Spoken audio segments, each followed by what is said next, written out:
Well, then let's go ahead and call the meeting to order. Welcome to the City of Louisville Remote Planning and Zoning Commission meeting over Zoom. Today is January 19, 2021, and we have a quorum present virtually. I want to give everyone listening from home some instructions on how to speak if you desire to. If you are viewing on your computer or through the smartphone application, press the raise your hand button. If you have called into the meeting, press *9 to raise your hand to speak. Once your hand is raised, staff will bring this to my attention, and we will let you speak after the item is read and the staff presentation given. If you are having trouble using these features, please email planning@cityoflouisville.com or call 817-938-4409 for assistance from staff. The first item on the agenda for this evening is to approve the minutes from the last meeting of January 5th, 2021, excuse me. Do we have any corrections or additions? Move to approve. Motion by Karen, I'll second. second by John. We'll do a roll call vote. William? Aye. John? Aye. I vote aye. Alvin? Aye. Karen? Aye. Aram? Aye. And Francis? Aye. Okay. The next item on the agenda is a regular hearing of plats.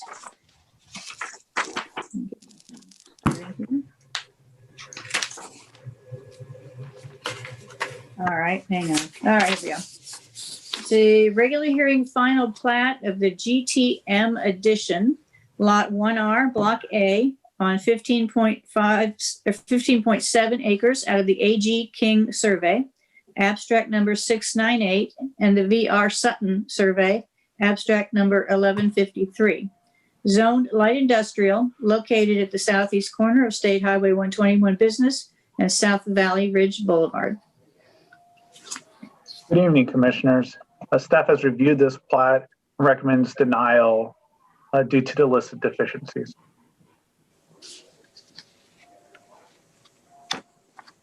Is that with delegation, John? Correct. To delegate to staff the ability to accept and approve the plat once the listed deficiencies have been corrected.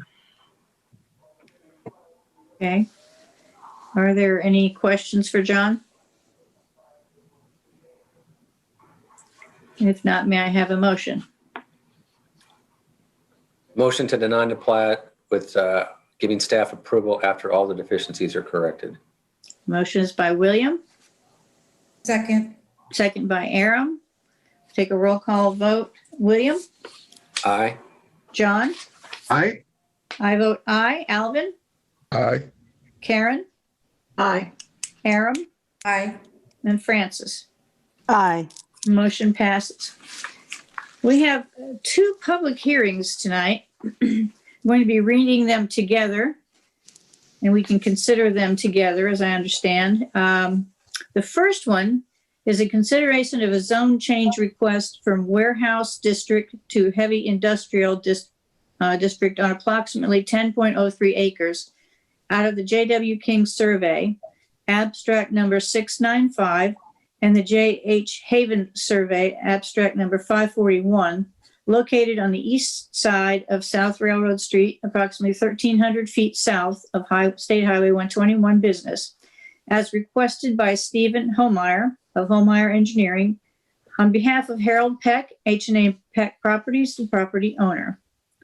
The second public hearing is also for this property. It's a consideration of a special use permit for a contractor's yard with more than 10% outside storage on an approximately 4.63 acre tract of land out of the J.W. King survey, abstract number 695, and the J.H. Haven survey, abstract 541, located on the east side of South Railroad Street, approximately 1,300 feet south of State Highway 121 Business, currently zoned warehouse district WH, with a proposed zoning of heavy industrial district as requested by Stephen Homeyer, Homeyer Engineering on behalf of Harold Peck, H&M Peck Properties, the property owner.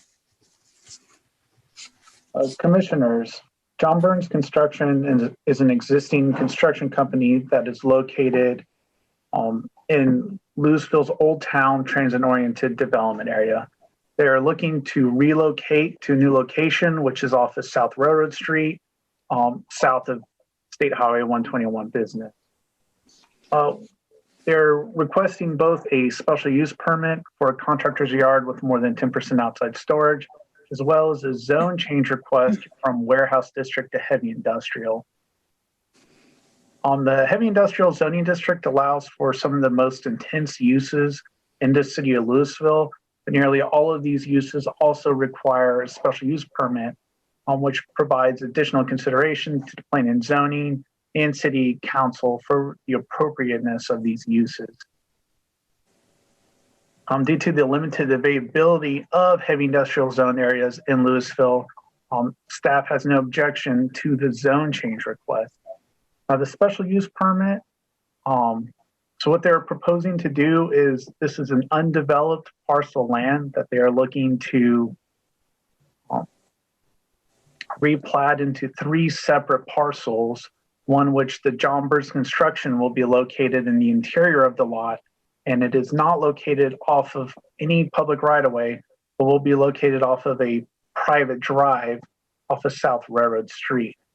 This proposed site will feature a roughly 12.5 thousand square foot 2-story building, and roughly 53% of the site will be used for outside storage of construction materials. All of these materials will be screened from view by an 8-foot screening wall. As this property is not located off of public right-of-way, the only required landscaping is in regards to the parking lot, which is 1 tree for every 15 spaces. In addition to these required trees, the applicant is also proposing to plant 9 additional trees at the front of the site. The proposed building will feature 80% masonry with brick and stone accents. The applicant has provided representative photos of these proposed elevations with the SUP document, as seen on your screen right now. These are just representative, but they will all have the 80% masonry building materials. They are proposing 2 freestanding signs, which will both be low profile monument. Staff has no objection to either the zone change request or a special use permit request. I'll be happy to answer any questions, and the applicant is also in attendance if you have any questions for them. Are there any questions for John? Okay, I'm going to go ahead then and open the public hearing for item D for the consideration of the zone change and the special use permit. Do we have anybody wishing to come forward and speak? Please raise your hand the way that was indicated and let staff know. All right, we have Stephen Holmeyer, the engineer for the project. Steve, I'm just going to promote you to a panelist so we can see you as you talk.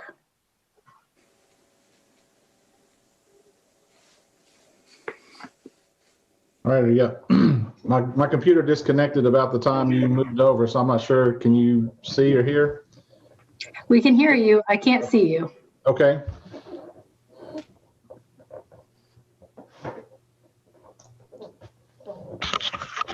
How about that? There you are. All right. As Michelle indicated, I am the civil engineer on this particular project, and we're excited about this project being developed here in Louisville, and I'm here to answer any questions that you might have.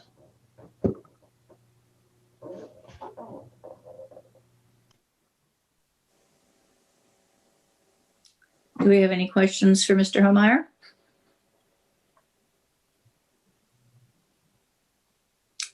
Doesn't appear so. Well, Chair, I don't see any other hands raised on this item. Okay. Well, if there are no questions for Mr. Holmeyer, I'll go ahead and close the public hearing. And I will look for a motion on this, please. I would like a motion for both the public hearing on the consideration of the zone change and a separate motion, please, for the consideration of the special use permit. I move to approve the request for zone change. Okay, that's a motion by Aram, Second. second by William. We'll do a roll call vote on this one. William, Aye. John, Aye. I vote aye. Alvin, Aye. Karen. I don't think she's muted. Oh, you're muted. Aye. Thank you, Sorry. Karen. Aram Aye. and Francis. Aye.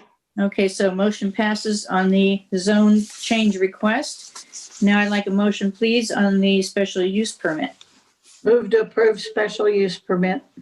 Motion by Karen, Second. second by, I'm sorry, Francis. Francis. Okay, I'm sorry, I didn't see you. Second by Francis. We'll do a roll call vote again. William, Aye. John, Aye. I vote aye. Alvin, Aye. Karen, Aye. Aram, Aye. Francis. Motion passes. The special use permit passes. Thank you, Commissioners. Both the zone change request and special use permit will be appearing before City Council on February 1st for a second and final public hearing. Thank you, John. Next, we have an announcement that there will be some training for the commissioners. Will be held at our next Planning and Zoning Commission meeting. Yes, correct, Commissioners. We are going to hold a training at our February 2nd meeting, and hopefully have some discussion also over the state conference that was virtual, or the national conference actually, that was virtual this past fall. So if you all have not had a chance, those videos are now posted. So go back and watch a couple of those, and we'll do kind of a basic Planning and Zoning Commissioner training, and then also have some time to discuss what maybe some of our favorite sessions were. Okay. So the sessions, where are they? I'll forward you guys the link. Okay. Yeah. Okay, the next item is for other business. We will have the Overlay District Board will meet following the Planning and Zoning Commission. So after we adjourn here, we will open that meeting. And at this time, I'll ask for a motion to adjourn. Move to adjourn. Motion by William, I second. second by Aram. Roll call vote, William, Aye. John, Aye. I vote aye. Alvin, Aye. Karen, Aye. Aram, Aye. Francis. Aye. We are adjourned.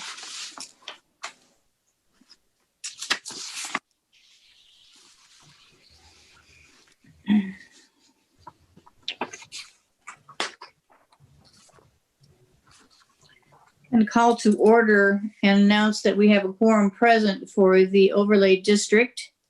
The same instructions apply for anyone wishing to raise their hand to speak during this meeting that we announced at the beginning of the other meeting. The first item we have is to approve the minutes of the September 15th, 2020 meeting. And if we have any additions or corrections, if not, may I have a motion?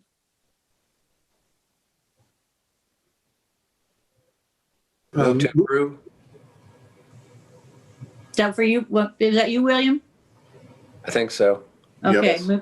Okay. Motion by William for approving the minutes. Second.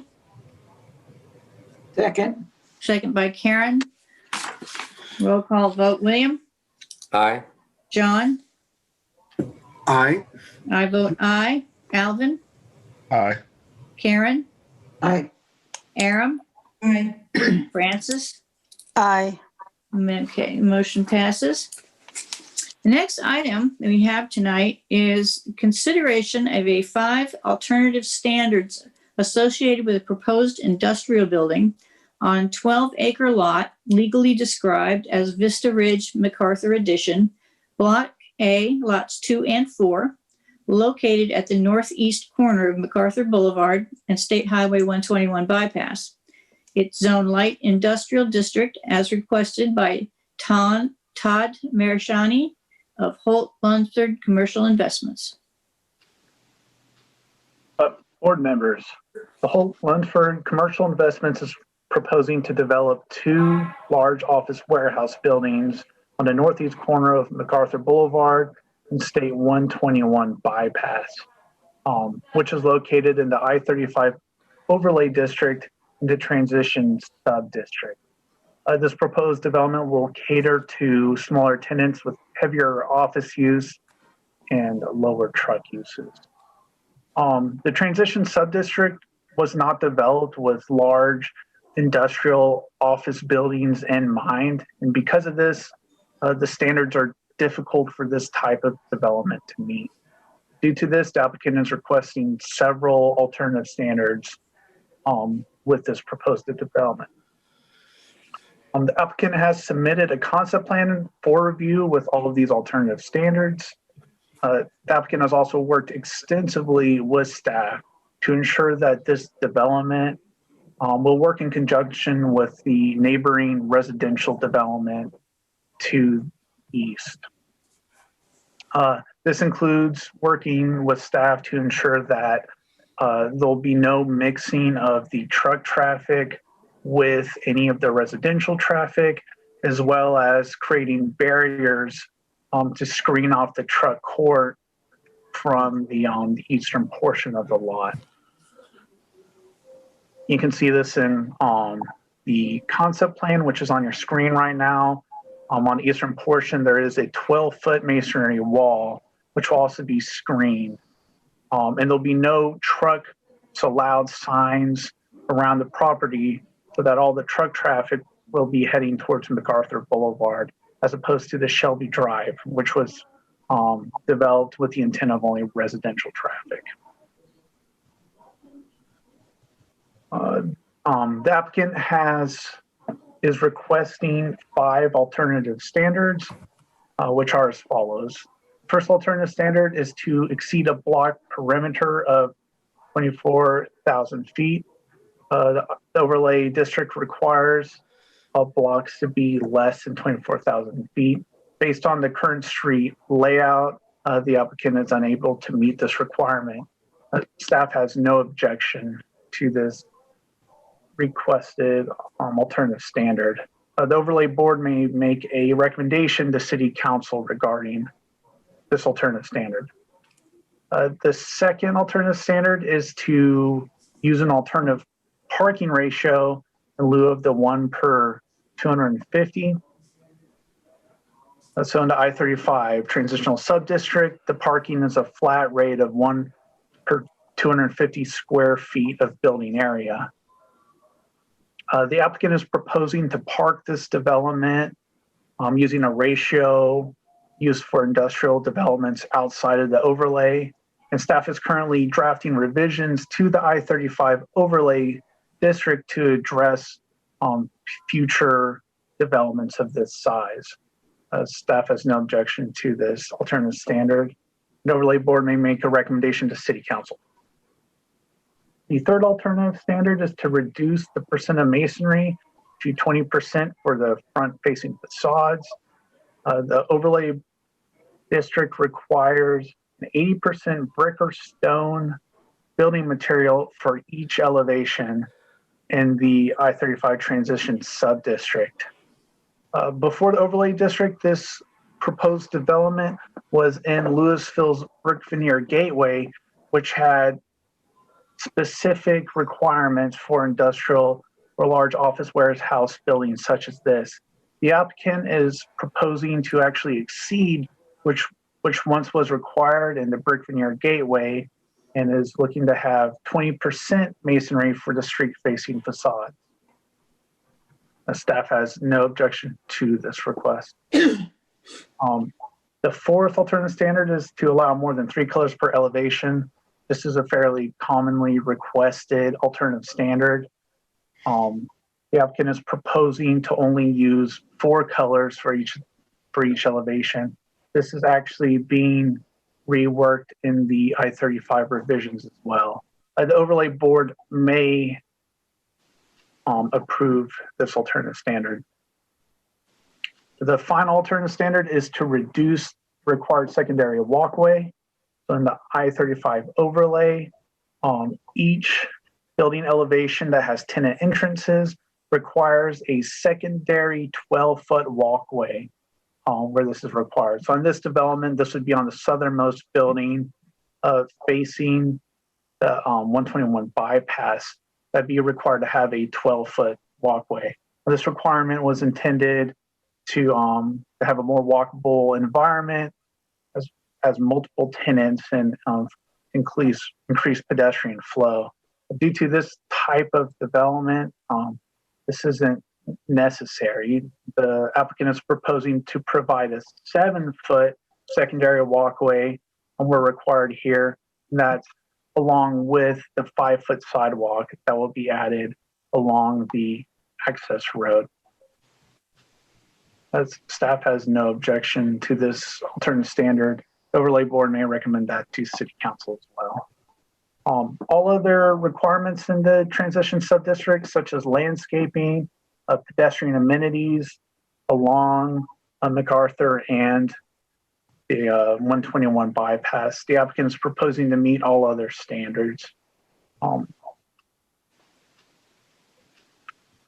So staff recommends that the overlay board recommend alternative standards A, B, C, and E to City Council as presented and approve alternative standard D. I'm happy to answer any questions you may have. A couple of questions. I'm not sure, what's the difference between D? I'm not sure I understand what the difference between D and the other four is.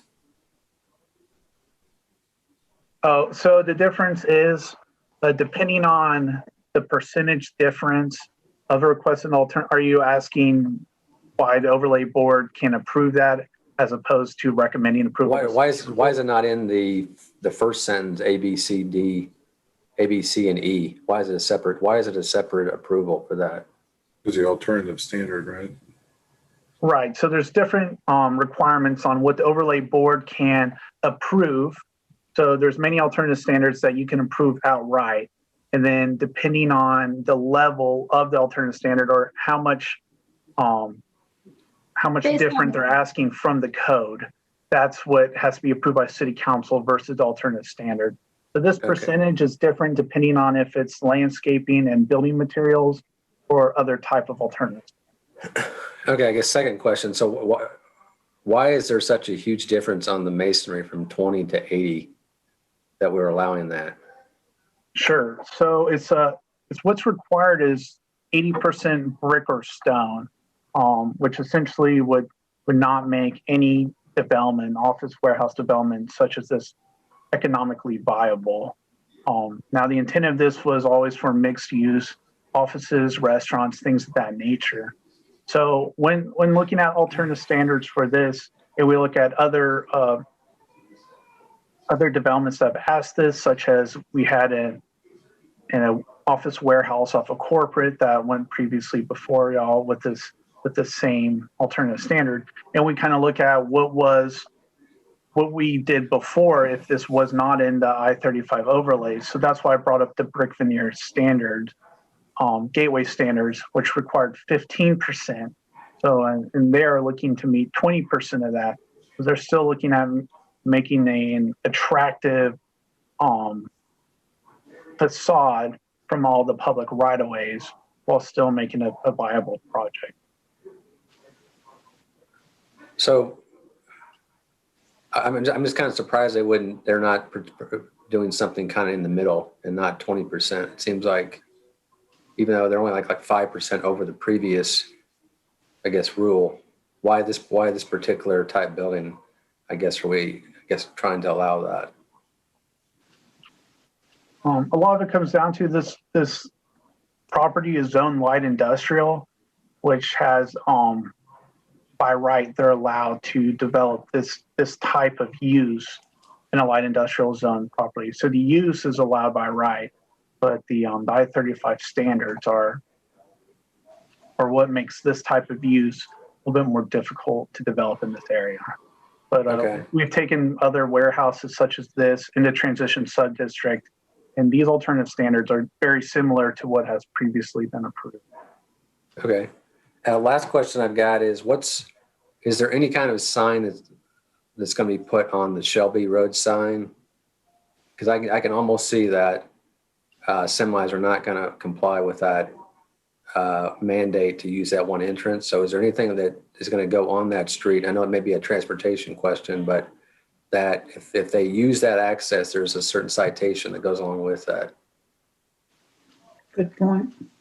Because if I lived in that neighborhood, I would not want semis. I've already got that problem in my neighborhood almost. So I would not want that. The semi gets by there, which that's going to happen purely by honest mistake, but some may just overuse it. So it seems like there needs to be some kind of sign there saying what the potential fine would be if they use that street. So as you can see, what's displayed on your screen right now, there are no truck signs right at the entrance, so between the Shelby Drive and this proposed development, as well as the truck courts completely walled off. So the only way for a truck to get to Shelby would be to ignore all the no truck signs while going all the way around the building.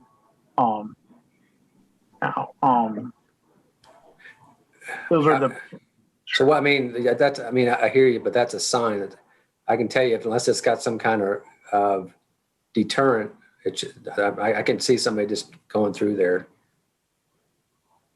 Staff is Yeah. actually working with our engineering department on amending the code of ordinances to prohibit any truck traffic along Shelby. That's kind of a separate action that we'll have to take. We have made the applicant aware of that.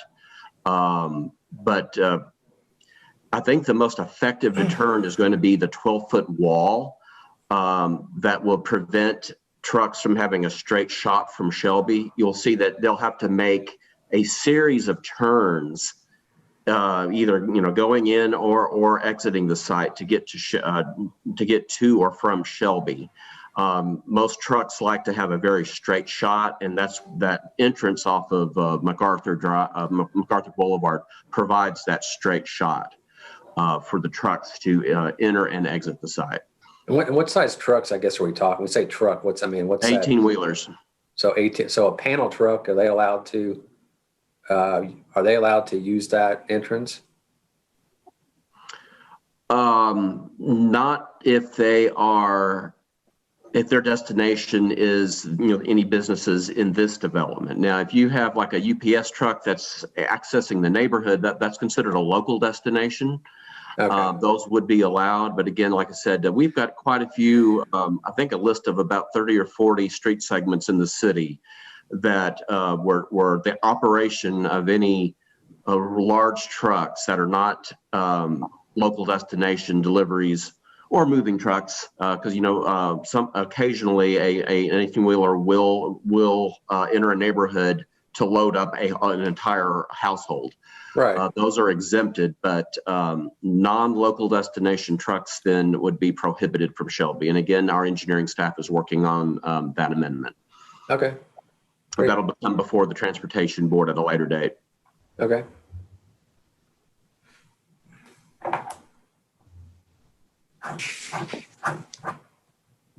Are there any other questions for staff on this item?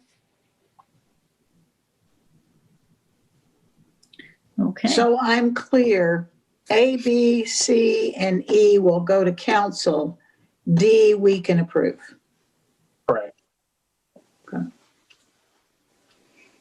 that's a good point, Karen, was when we do our motion, why don't we list it that way so that it's clear?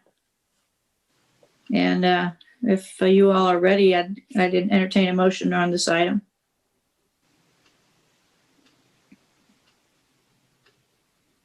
Approve A, B. Go ahead, John.